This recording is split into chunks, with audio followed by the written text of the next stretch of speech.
Nice to meet you. Karen, nice to meet you. Guys, why don't you sit down there, because Tim works for a German magazine.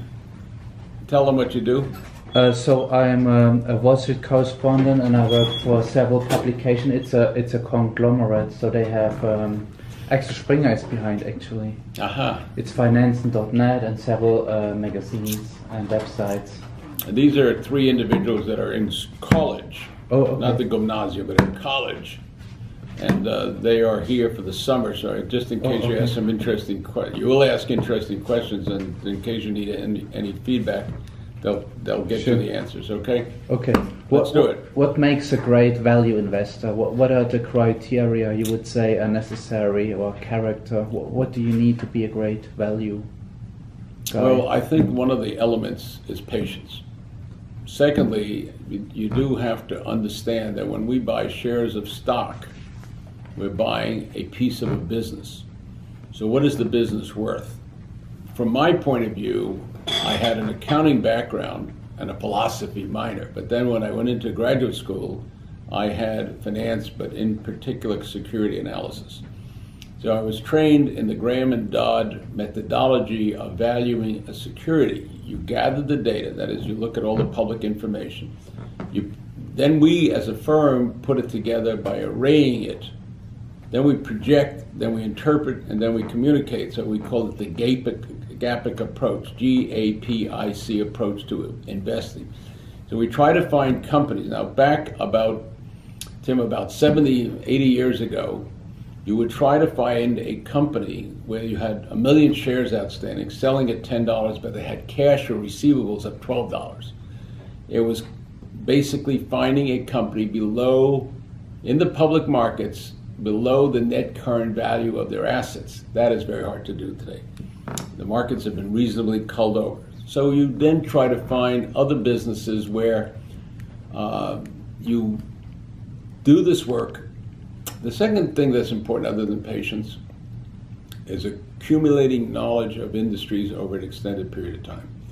So by following the auto industry, as I've done for 40 years or 50 years, and the farm equipment industry and the entertainment business, you can adopt the change quicker.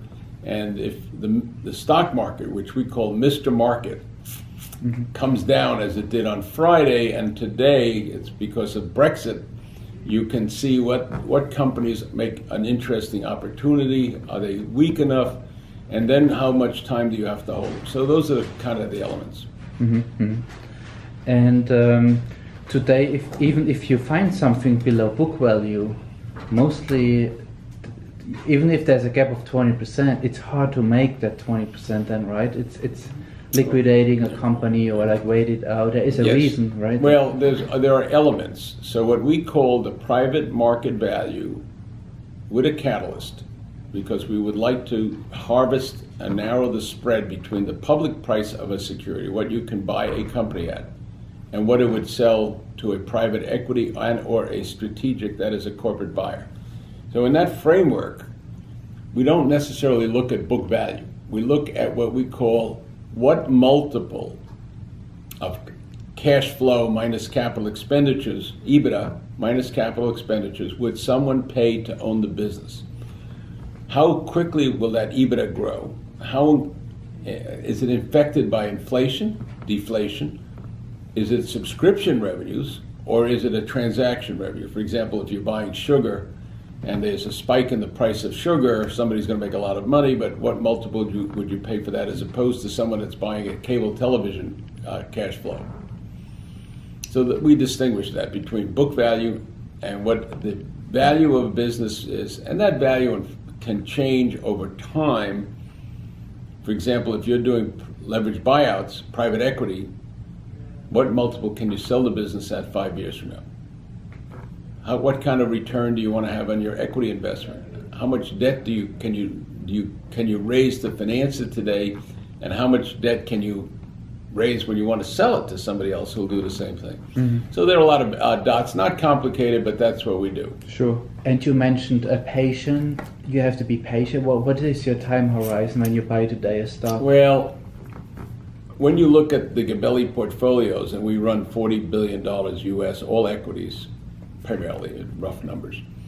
Our turnover is about 10%, which means we hold stocks for 10 years. So as a result of that, we have a very long-term time frame. However, when we start the process, what we like to do, and this is about what we do most of the time, but not all the time, you basically say, okay, if the stock is selling, in the case of Scripps Broadcasting, at $16, the symbol is SSP, we think it's worth $22 today, or $24. What will it be worth in 3 or 4 years? What elements would be visible to the world that would say, okay, that $16 will go higher and match the private market value? Then we ask ourselves, what can go wrong? Where can we make a mistake in the analysis of private market value? And then where could we be wrong, not only because it can go down, but maybe because it can go up higher? So we look at those facets of the evaluation process. Mm-hmm. Yeah. And what is the company? What is behind? What is the story? Why do you like it? This particular company I started following the broadcast industry 50 years ago. Mm-hmm. And they were tied to the growth of consumer spending. So if you are a company like Procter & Gamble, or a company like Unilever, or a company like Benckiser, if your revenues are growing and your profits are growing because the consumer sector of the economy is growing, and the consumer sector of the economy grows not only in real terms but also in nominal terms because the products they sell tend to have administered pricing where they do reasonably well in inflationary times, their advertising budgets will grow. So the broadcasters had a sense of being inflation indexed, and they did not have a large amount of capital expenditures. In this particular case, this company, located in Cincinnati, Ohio, bought another TV station operator and sold all their newspapers to that TV station operator. So there are approximately 80-odd million shares. The stock is $16. The symbol is SSP. So 16 times 80 is about $1.2 billion. They have about $400 million of debt. So you add the debt to the company, and then you look at how much cash flow. And how much will they do in 2016, where you have some unusual events, the Olympics most likely, the presidential election in the United States, where there's some people advertise, and then the sale of spectrum. So as a result of that, we think the use of cash flow to buy back stock, we think all of those elements will come together to support the stock here in the mid-teens. So our downside, I think, is somewhat limited. And then we look at how much can we make on the upside. Mm-hmm. Do they also have internet portals and websites? No, they don't, but they have inching into that area. And they also having a scale in terms of creating their own content at the local station level. But this is not a large television station operator. Mm-hmm. The largest ones would have a footprint there's 330 million people in the United States, about 120 million households. And they measure them by households, and to the degree the largest TV broadcasters in the United States is Scripps, and a Nexstar that are publicly traded station owners would own about 38% of that footprint. This one is a smaller piece of that. Because long term they say that TV viewing goes down. Yes. And TV and streaming, yes, and Netflix goes over the up. top, yeah. net streaming on whatever portable mobile devices. YouTube and yes, and then what happens is that the advertiser needs to figure out a way to get a message targeted to a specific group. There's no reason to show me an ad for a car if I'm not interested in buying a car. Yes. Okay, or if I'm 12 years old and I want to buy cereal. I love cars, but my market is for a Ferrari is a long way off, or a BMW. Yeah. So, but with Facebook and so on, you can better market it, right? Yes, you can target market it, right. It's much like you're doing with your subscribers. Also, the attention span in the digital generation is 2 minutes to 3 minutes, and that's what you'd like to keep everything at. Yeah. Okay. And is there another stuff you like? Well, there are many. Let's deal with another one that we like: financial engineering. So when interest rates have come down, and as interest rates come down, there are investors in the world. There's $60-odd trillion in the equity markets and about $90 to $100 trillion of fixed income.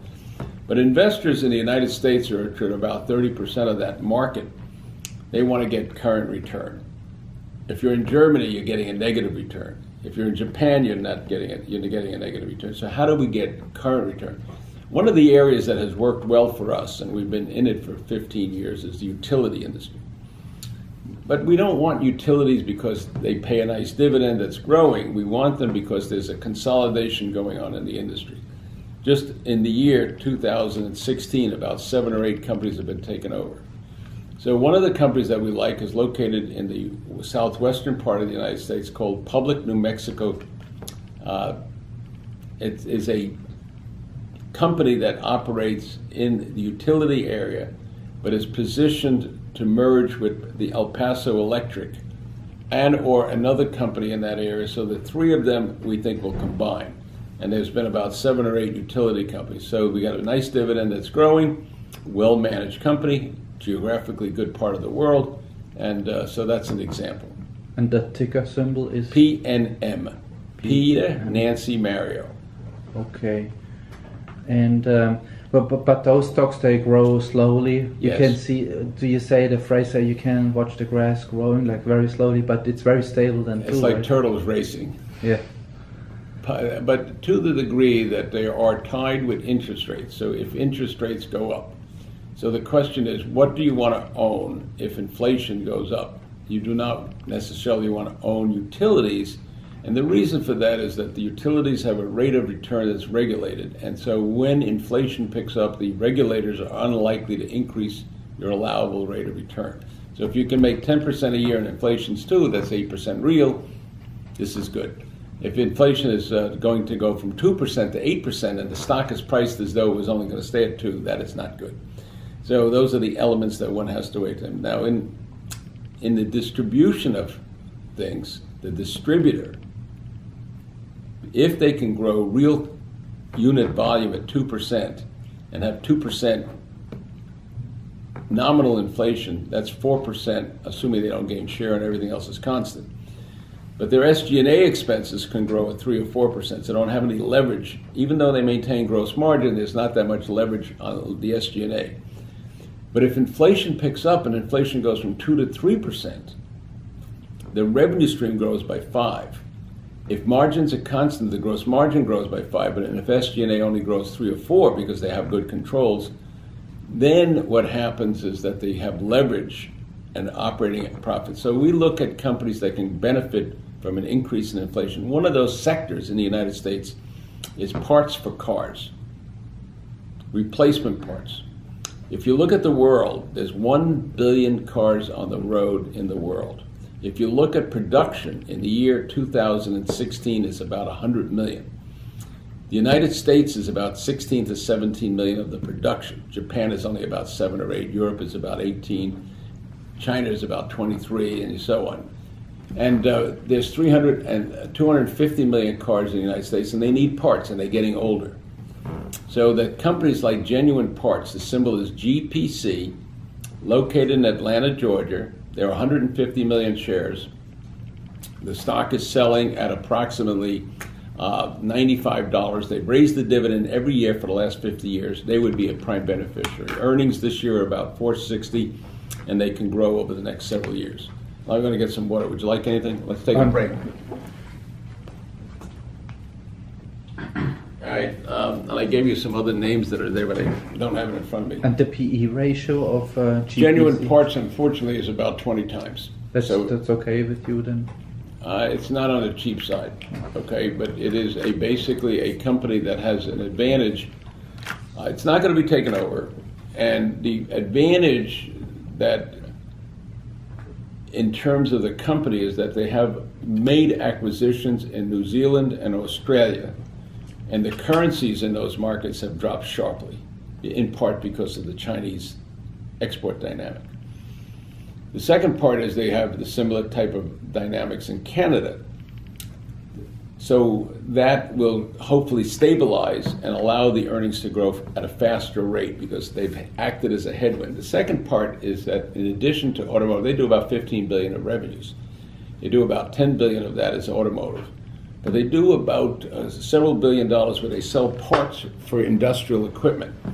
And the United States economy has been hurt because of the strong dollar As a result, they can't export as much. So manufacturing is not as buoyant. They don't need as many parts. And then the oil sector in the United States is hurt. And I think that stabilizes over the next couple of years. They're a full U.S. cash taxpayer for tax purposes. So if the United States reduces their corporate tax rate from 35% to a lower rate, they benefit. So there are a lot of moving parts. Why would nobody take them over? Is it too large, or is it family? No, behind? I think it's not that. It's culturally, you just extraordinarily well managed, and therefore you don't want to disrupt. The only company that I think would keep the culture would be a genuine Berkshire Hathaway buying them. But I don't think the companies are going to be taken over. Secondly, and their debt, by the way, is tiny. It's only like $500 million versus their $1 billion plus of EBITDA. And CapEx is tiny, only $100 million. This year it'll probably be a little more because they're building some distribution centers. In addition to that, they have a logistics business that's very good. So if you want to pick, pack, and sort and distribute the way Amazon does, this company has that core competency. And then it's an aristocrat. That sounds very good, right? Yes, it's been a very good stock. We started following the company in 1967.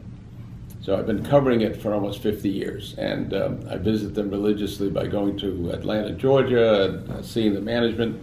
And they have a new CEO that has come on board, and this is probably the fifth one in their 80-year history. How do you like Amazon? You mentioned it with logistics. I think you bought it. Well, we don't own any Amazon well, we've owned it for a while, but we haven't bought any in the last 5 years. And Jeff Bezos has done a terrific job. His AWS, which is the cloud services that he provides, along with the distribution. It's interesting and one that we have to follow because of the amount of packages that people order. Amazon Prime deliver. Why go shopping when you can have it delivered? Do everything on a digital world. This is the digital generation. So as a result of that, this digital generation wants everything delivered. And that means that, for example, if you live in an apartment complex in New York at Christmas time, your super is going to have lots of problems. Yeah. And so we're looking for companies that create storage facilities. For example, if you are across the street, there's the Osborne House. If packages are delivered, they will have locations in which they will put a code on the box so that if Amazon comes in at 12 o'clock at night to deliver through a delivery service, you can tap into that code, open the box, put it in there. The next day, that code changes. Mm-hmm. So I can pick up my delivery anytime during the day. The delivery service doesn't have to go through my doorman. So this world is changing. It's interesting. And Amazon is a creature and driver of that change. Mm-hmm. And it may be interesting for you to pick more up, or it's... It's not at the moment. Okay. Jeff Bezos, the market cap is $400 billion or $300 billion, along with some of the other FANG stocks. What do you think about Netflix? Because you have a lot of traditional media, like Viacom, CBS. Yes, well, CBS does have some over the top with CBS Now, and all of the companies like Time Warner has created Hulu. Yeah. Traditionally, we've liked the content companies. And what we like is recurring revenues. So Netflix, we think, is a bargain at $9.95 or $10.95, depending on what part of the world and when you came in. So with their subscribers growing, that company has a significant pricing flexibility. However, one has to be, as they would say in the old Greek mythology, the Achilles heel of Netflix. Right now, they distribute their product for free, because the cable operator has to carry it. At some point in time, there will be a new administration in the United States. There will be a new head of the Federal Communications Commission. And the individuals at Google and Netflix and Apple that have been getting free carriage, they may have to wind up paying to get their traffic. So if everyone in my building is watching Netflix, they may need more capacity, and they may have to pay for that. Secondly, the other operators are getting together and trying to do that, but they have a first mover advantage. They offer a good price, good service for the price. So Netflix is intriguing. Again, it's a question of what price in the market am I paying for that growth rate? And we're not adding to the portfolios on this at this time. What's your take on Google or Alphabet? Well, those are large companies. Let me give you an example of what is going on in the United States. Gasoline stations. because of environmental rules, gasoline stations cannot relocate. The ones that are existing have gone out of business, and then the stores that sold you gasoline have created locations where if you go up and get your gasoline, you also stop in the store and you can buy Gatorade, you can buy your cigarettes for those that smoke, you can buy a bunch of things. Those stocks were not public. Bocuse Latard in Montreal, 7-Eleven in Japan were public, but nobody kind of clustered them. Then you had a company in the Midwestern part of the United States called Casey's. But today there are 3 or 4 others. And so there's a nice group of companies that you can follow, good growth rates. So we are focusing on a company located in San Antonio, Texas, called CST. It was spun off from Valero. The symbol is CST. The stock is $40. There are 77 million shares outstanding. And they just announced that they're looking at, in quotes, strategic alternatives, which means to me that they'll probably sell the company. So we think they can get anywhere from $48 to $60. We've owned it now since they were spun off from Solero. The Kim LaBelle, the woman that runs this, the CEO, is doing a good job. And so I think they'll allow that value to surface. But the category is interesting. And as you will read in the papers for this 4th of July weekend in the United States, there are more cars on the road driving more miles. And as a result of that, even with gasoline prices going up in the last 2 or 3 months, they're still well below where they were. So that you, and once you drive cars, you're going to need parts, but you'll also get a gas and you'll fill up. Sure. How do you like oil after the drastic drop? I think 50% or so. Yeah, well, you know, when it was what we call in the United States, it was Thanksgiving Day of 2014, when the Saudis decided that they were going to maintain production. And as a result of that, by maintaining production, it didn't take much. So we as a world produce about 93 billion barrels. We're now consuming about 94 billion barrels. Russia is about 11 or 12 billion. Saudi Arabia is around 11 billion. So those are the, and then the United States was up to 9.5, and that's slowly coming down. So you're getting back into balance. The price of oil has bounced back up from February lows of $25 to close to 46 today. They're down a couple of bucks in the last 2 days. And my sense is it probably will come down a little bit more short term after the driving season. But on balance, even with Iran coming on board, with the problems in Nigeria maybe being resolved, Venezuela, but supply and demand are in balance. So you take the American consumer. The American consumer consumes 20 billion barrels a day, 20 million barrels a day. So even though the price has gone up, relative to 3 years ago, it's $35 lower. That means they're still saving $700 million a day.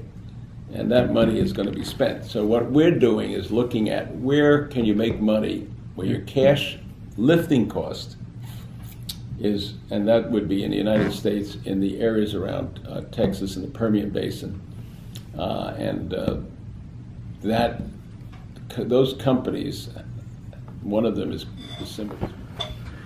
Yeah, and so they are stable. They are not in.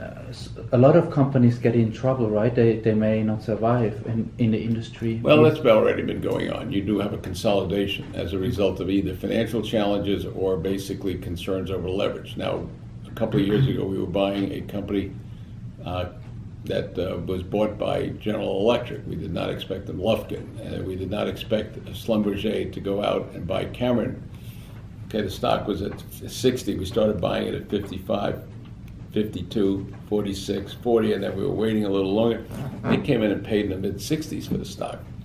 So today there's a company called Weatherford, highly levered, almost 1 billion shares. The stock's $5, and they make equipment for pressure pumping, which is important for fracking.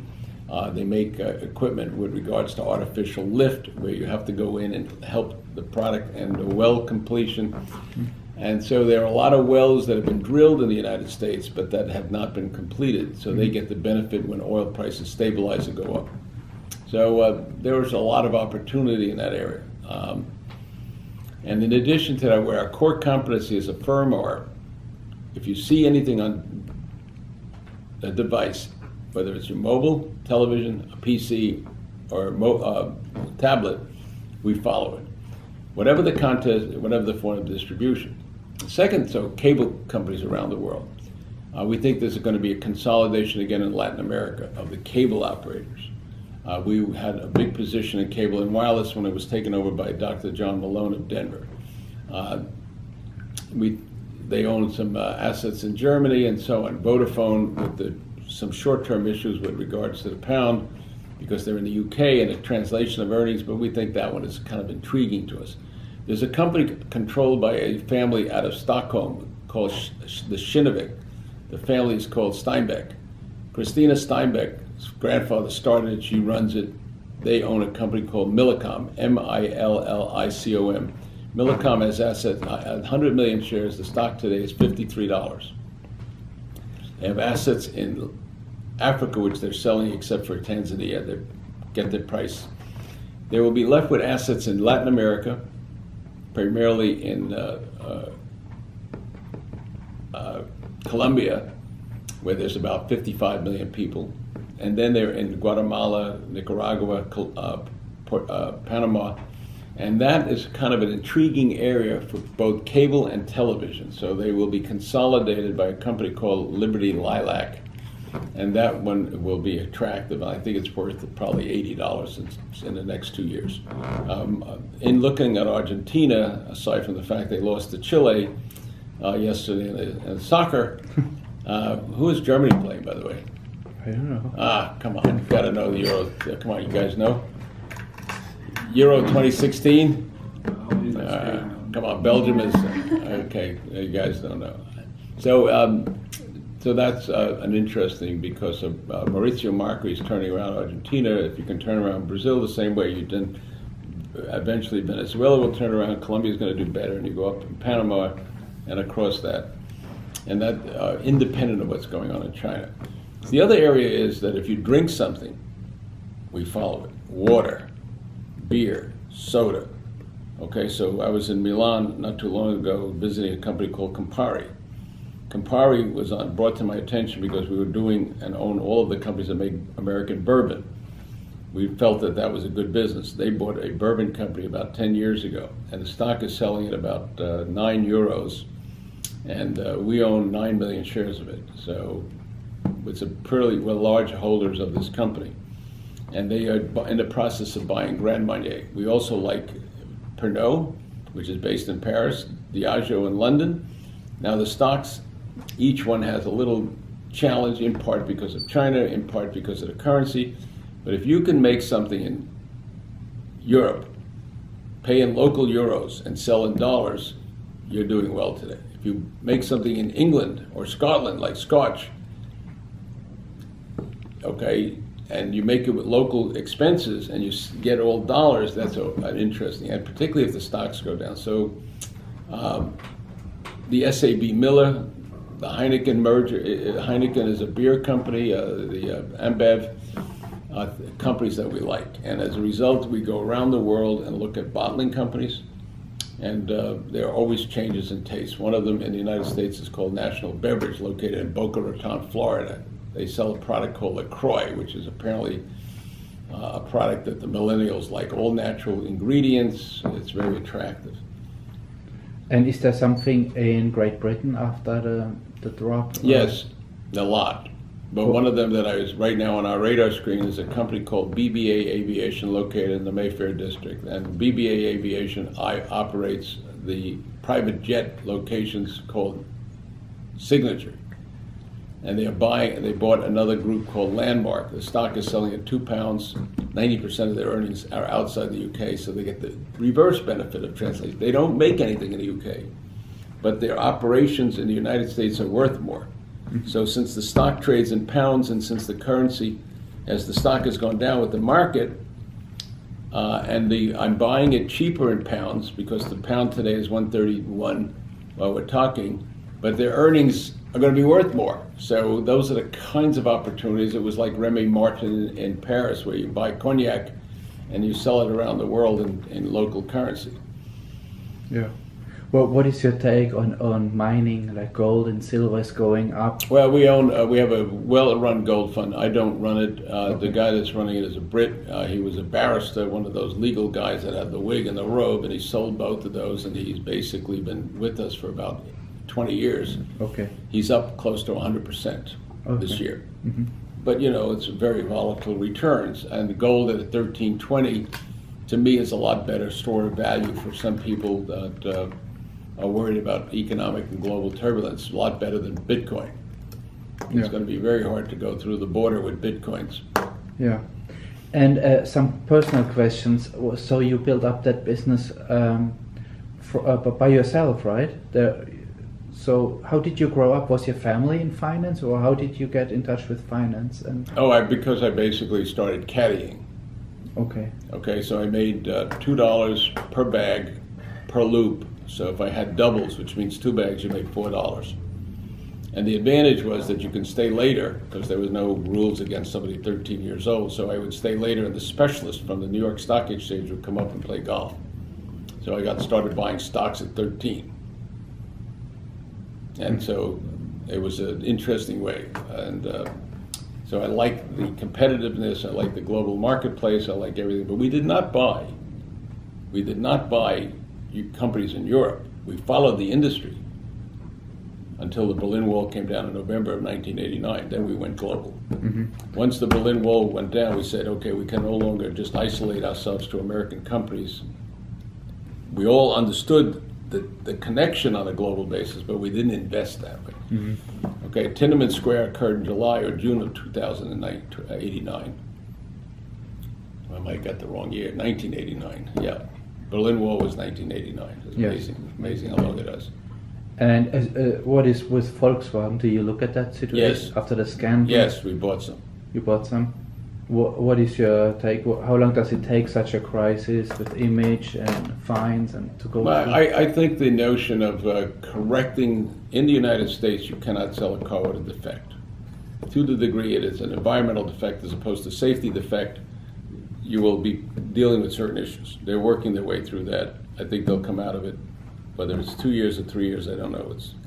So I'm not concerned about that. What I think Volkswagen will do is spin off the truck business. And we think the truck business will merge with Navistar in the United States. So we are buying Navistar. Navistar is a big Class A truck that had their own problem with diesel engines.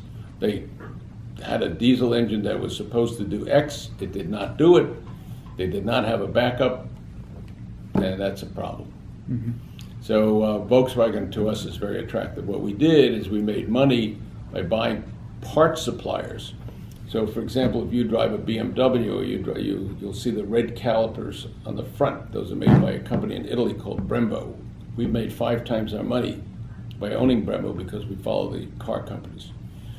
We've been following them for 50 years, so you always pick little spots. Like I talked about the distribution of parts. We'll also look at original equipment parts producers. And occasionally we'll buy the truck manufacturers, the Class A truck manufacturers.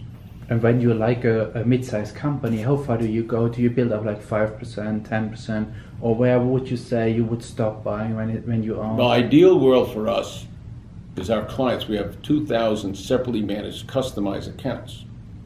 That is $20 billion. We have $20 billion in mutual funds. Ideally, we would buy 100% of the company. Okay, but that's technically... The closest I came was 49%. 49. Right, and I think we own a company now we own about, for our clients, own 40-odd%. It's called Sevcom, a tiny company. What they did was that when you go into a factory, you could not bring in electric, when the operator has to move a pallet, they have the forklift truck. They made all of the equipment to control the movement for the electric vehicles. Mm-hmm. They took that technology and they're now being given orders by the car companies, and I don't know which ones, but I'm assuming it's either Mercedes or BMW, to provide that technology for portions of the big trucks, so that the truck not only works on diesel, but when they're idling or starting, they can have an electric assist. And the stock is selling at $10, and we think if they can pull it off over the next 5 to 10 years, you can make 10 times your money. So we own a large portion of the company, but not for one client, but for a lot of clients. Are you in the board? Are you? No. You have somebody from your own team in the board? Or? No, but No? I did put someone on the board of this particular company because they needed money, and they were reluctant to give the management the capital to grow. So as a result of that, the company went out and raised some financing, and these are a very friendly deal. What's a stock symbol again? SEV. SEB. But you're not. Sam Edward Victor. Okay. I have enough being on the board of all of my public companies, a lot of mutual funds, and so on. But you're not very like an activist investor, right? If you see No, something. we are. Yeah. If you have a 4-year-old child that's riding a bicycle, they put training wheels. Yes. Sometimes existing companies will need training wheels to stay on the right path to enhance management, to enhance the returns. We own over 100 companies that we own over 5% of. So we watch these very carefully. Do you get then involved when they need these wheels? Yes. Yeah. Mm-hmm. Yes, we will do that. And whether it's Diebold, which is buying a company in Germany now, whether it is a company in Stockholm, whether it is a company in the UK, in Italy, it is a little more difficult in China. We have not done very much in China. What is your take on CBS and Viacom? Both have the same shareholder. Yes, and they're well- struggling. What do you think? Well, they're not struggling. The companies have their own. The business is challenged. Yeah. What happened was that Mr. Sumner Redstone took control of Viacom in 1987, bought Paramount in 1994, took over control of CBS. Then about 10 years ago, maybe 8, he spun off CBS. So that there's a company called National Amusements that controls both companies because they have the voting stock. Yeah. We own most of the shares and the voting stock that are not publicly that are not controlled by the family. We own half of both CBS and Viacom. So the question is, the daughter, who's 62 years old, who's trained as a lawyer, but also has been involved in venture capital work, would like to change the management of Viacom. And the management is not willing to be changed. So there's some concerns over, does she have authority because her father, Sumner Redstone, who's 92 and has had a brilliant career as a movie mogul, has he given the right blessing for her to do what he's doing? And the United States has this legal quagmire, and they're going to slug it out in the legal courts for a long period of time, unfortunately. What is your recommendation? I don't have any at the moment, but unfortunately, I'm an old school person that I bought the stock knowing that they had 80% of the vote.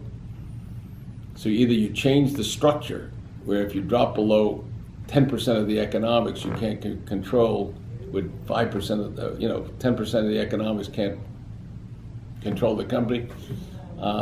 I think that we'll see some creative solution to this in the next 6 months. They thought about also a merger of both companies because they're thinking about a lot of things. They're not thinking about it, but Wall Street is thinking about it. Oh, okay. And there are individuals or organizations perhaps thinking about the best tax-efficient way to put the companies together. We're going to have to finish. Okay. One more quickly about banks, financials. I think you have JP Morgan, Bank of New York, and.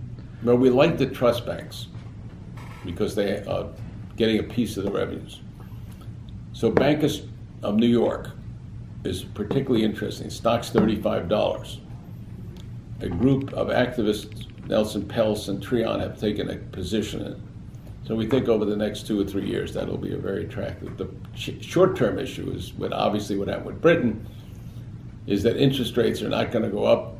Therefore, the stocks have gone down 15% in the last 3 days. So that gives you a good buying opportunity. And my last question about your clients.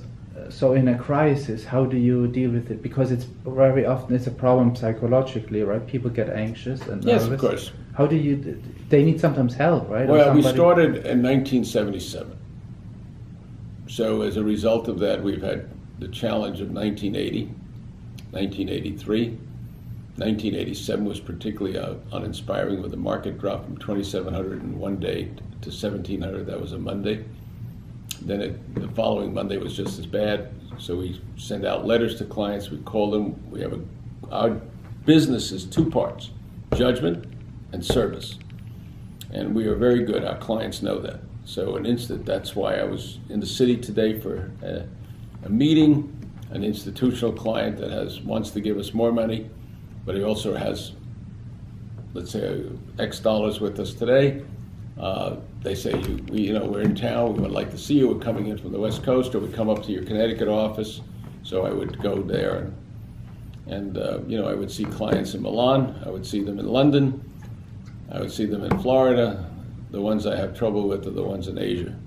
Why is that? A long flight. Oh, okay. Okay. I mean, it's easier coming back from Berlin than it is for coming back from Tokyo. Yeah, I think people pick very often a good manager, but they make themselves the mistake that in a terrible time, they can't deal with it. They go to the cocktail party then, and they listen to people losing money, and they look at, and their wives and their husbands sit down on next Sunday and say, when we get the June 30th statement, what did we do? Half of it. Or and then now they watch CNBC in the morning, and they watch Bloomberg, and they watch whoever else is out there, and they say risk on, risk off. And so they analytically they sell at the wrong time and they buy at the wrong time. Yeah. And what can you do? Nothing. Nothing? We just hold their hands. And if it's a private wealth manager, if it's institutions, they're more balanced in their approach. Right now, because fixed income has gone up and equities have gone down, we're going to get money in. We already have a client in Europe that just called us today and said, we're giving you $30 million because we're rebalancing the portfolio. And that we'll see more of. And appropriately, they took money out because we did so well in the first part of the year, rebalanced the other way. Mm-hmm. So thank you for your interest. If you have any questions, come back to me, okay? Thank you very much. I will be around for a while. Thank you. Okay, I've got to go to a meeting. Thank you. Okay, thank you. I know. Tom, have you met? Yes, we have. He's already yanking me for another meeting. Thank you. Thank you.